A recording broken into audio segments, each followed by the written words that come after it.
Muy buenos días. Estamos el día de hoy checando el tema de la clase del 30 de abril, que es la participación ciudadana en México. Se les dejaron 5 preguntas. El día de hoy los vamos a resolver de la siguiente manera. La primera que se debe responder es: ¿cuándo inició la transición democrática? Aquí lo podemos ver, ¿sí? México era un país en el cual, por el modelo revolucionario, solamente se había creado un partido político que fuera hegemónico, que fue en el caso del, empezando por el PNR, PRM y al final fue el PRI, ¿sí? Esto marcaba que era un solo partido y solamente uno imponía sus ideas. Había autoritarismo, o sea, lo que pasaba era de que muchos no tenían esa libertad de expresión y se imponía lo que decía el PRI. Descontento social, ya que en la década de los 50 y 60 hubo muchísimas huelgas, como fueron la de los ferrocarrileros, la de los médicos, los telefonistas y los estudiantes, que evocaron en dos grandes matanzas, que fue la matanza de 1968 en Tlatelolco y la matanza del Jueves de Corpus en 1971 al 10 de junio. Represiones al pueblo, pues al no tener esa libertad de expresión, la policía solamente llegaba a reprimir.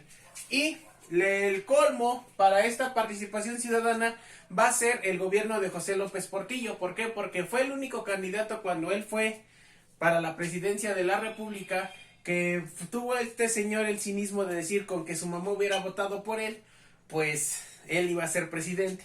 ¿Sí? Esto necesitaba una serie de reformas, una serie de cambios en la forma de que toda la gente participara en lo que va a ser las contiendas electorales, ¿sí? Esto va a ser el inicio de la transición. La fecha clave va a ser 1977, en la cual se va a crear la LOPE, que quiere decir Ley de Organización Política Electorales, hecha por Jesús Reyes Heroles, ¿sí? En la cual va a dar cabida a otros partidos políticos, pero también va a dar apertura a lo que va a ser los mismos, y van a tener representantes en el Congreso, que van a ser los famosos diputados plurinominales. ¿Qué quiere decir esto? Que estos no van a ser elegidos por medio del voto, sino que cada partido político va a poner los curules que él quiera, ¿sí? Dependiendo su popularidad política. Esto también va a ser, ¿sí?, que se cree después una institución autónoma. ¿Por qué? Porque en ese tiempo, hasta 1988, tenían a la Comisión Nacional Electoral, que era controlada por el gobierno. Pues eso hacía que, digamos, sufrieran un fenómeno como la Federación Mexicana de Fútbol, en la cual, pues ya saben, iban a favorecer el PRI. Esto también va a hacer que estas elecciones van a ser muy clave. ¿Por qué? Porque por medio de un fraude electoral va a ganar Carlos Salinas de Gortari y le va a ganar a Cuauhtémoc Cárdenas, ¿sí? Y como vuelvo a repetir, la comisión era al gobierno, pues el gobierno apoyaba al PRI. Digamos, para que quede más claro, era como los árbitros, ¿sí?, de la Federación Mexicana apoyaban, por ejemplo, al América. Pues ya sabemos que hay muchos partidos controversiales en ambas instituciones, ¿sí? Se va a crear el IFE en 1989, y esto va a hacer que los partidos, ¿sí?, tengan un poco la certeza de que las elecciones sean de un organismo autónomo y que se puedan controlar. Pero al final, ¿sí?, también en estas fechas, sobre todo en 2006, también se va a ver la ineficacia del IFE, y después en 2014 se va a crear el INE, ¿sale? Bueno, estas dos van a ser las dos instituciones fundamentales y las leyes fundamentales, sobre todo la del 77, que van a intentar fomentar la participación ciudadana, en el cual un gobierno ya estaba muy, muy bajo de credibilidad, ¿sí? Las siguientes preguntas que son: ¿consideras que las demandas de la población han sido resueltas? ¿Es importante participar como ciudadanos?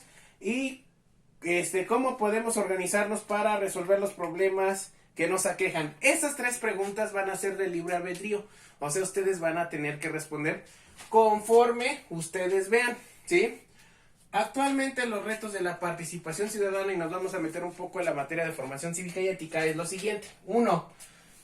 Cumplir las diversas demandas sociales. Sabemos que grupos como los LGTB, como las mujeres, como los trabajadores, muchos sectores de la población vulnerables no tienen garantizados ese tipo de derechos, o sea que se deben de cumplir todas esas demandas sociales que el gobierno ha sido incapaz de cumplir. 2. Apoyar en el trabajo informal. Mucha gente vive al día, como ustedes estamos viendo. Esta situación de la pandemia le está afectando sobre todo a este sector, ¿sí? Y es lo que se debe de trabajar. El trabajo informal debe ser remunerado y debe ser apoyado porque es la primera línea en la cual es la producción del país. 2. Suprimir la violencia y el crimen organizado, ¿sí? Es algo muy difícil, pero se debe hacer. Apoyo a las organizaciones no gubernamentales. Estas, las llamadas ONG, actualmente no tienen ayuda del gobierno, ¿sí? Son por medio de donaciones. Y actualmente las ONG deben de ser apoyadas por el gobierno. Otra, encontrar participación con base en derechos políticos. Todos decimos que es culpa del gobierno, pero también nosotros tenemos culpa como ciudadanos, muchachos, por una sencilla razón, ¿sí? Nosotros no sabemos nuestros derechos políticos, nosotros no sabemos ejercer derechos políticos y no nos interesa la política. Eso es lo que tenemos que meter, tenemos que saber cómo presionar a nuestros representantes, porque son representantes más no gobernantes, ¿sí? Ahí lo dice la Constitución. Y debe de haber una verdadera libertad de expresión, ¿sí? En la cual, independientemente de la postura, tú te debas expresar libremente. Y abatir el abstencionismo. ¿Qué quiere decir eso? Todos los cargos públicos se eligen por medio de 32, 35, por mucho 40% del padrón electoral, ¿sí? O sea que en menos del 10% de la población, por ahí más o menos eligen gobernantes. Esto es lo que también deben demostrar, ¿sí? Y por última reflexión, esto de la participación ciudadana no simplemente es llegar y emitir un voto, no, debemos de ser, desde que nosotros nos levantamos, ejercemos democracia, ¿sí? Las decisiones autónomas que llega a tomar el ser humano siempre va a ser democracia.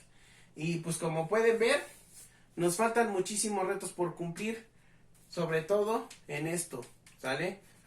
Espero que no hayan tenido dudas y pues ya saben, la liga de la lámina la ponemos ahí en el Facebook para que puedan checar bien la lámina si no se alcanza a ver.